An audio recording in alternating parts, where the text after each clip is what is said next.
E T V Bharat Urdu میں آپ کا خیر مقدم ہے۔ نیوز ٹائم کی اہم خبریں۔ ایمس دہلی نے رام مندر افتتاحی تقریب کے دن 2:30 بجے تک ایمس بند رکھنے کا فیصلہ واپس لے لیا۔ ایک سرکاری میمورنڈم میں ایمس نے پہلے کہا تھا کہ حکومت نے 22 جنوری کو رام مندر افتتاحی تقریب کے موقع پر آدھے دن کی چھٹی کا اعلان کیا ہے۔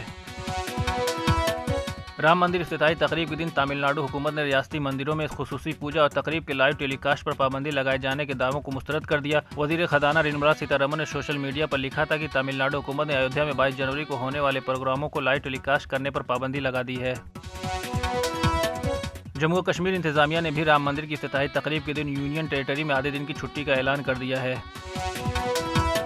یو پی پولیس نے ایودھیا میں رام مندر افتتاحی تقریب سمیت ریاست میں آنے والے تہواروں کے پیش نظر لکھنؤ میں دفعہ 144 نافذ کر دیا ہے۔ اس کے علاوہ ایودھیا جانے والی سڑک 22 جنوری کو عام لوگوں کے لیے بند رہے گی۔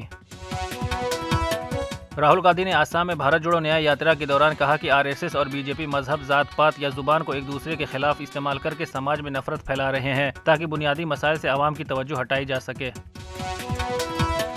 بمبئی ہائی کورٹ نے ایودھیا میں رام مندر افتتاحی تقریب کے موقع پر مہاراشٹر حکومت کی جانب سے 22 جنوری کو سرکاری تعطیل دیے جانے والے فیصلے کے خلاف دائر کردہ عرضی کو مسترد کر دیا ہے۔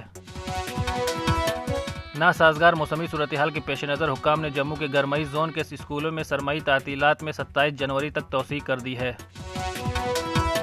وادی کشمیر میں خشک سالی کے باعث آتش زدگی کے واقعات رونما ہونے کا سلسلہ جاری ہے۔ پچھلے 24 گھنٹوں کے دوران 28 آگ کی وارداتوں میں 8 مکان، ہوٹل، عمارت، شاپنگ کمپلیکس، گودام، 4 دکانیں اور 4 گوخانے خاکستر ہو گئے۔ افغانستان کے شمال مشرقی صوبہ بدخشاں میں ایک نجی طیارہ گر کر تباہ ہو گیا۔ طیارے میں 6 افراد سوار تھے۔ غزہ میں جاری اسرائیلی فضائی حملے میں جاں بحق ہونے والے فلسطینیوں کی تعداد 25,000 سے تجاوز کر گئی ہے۔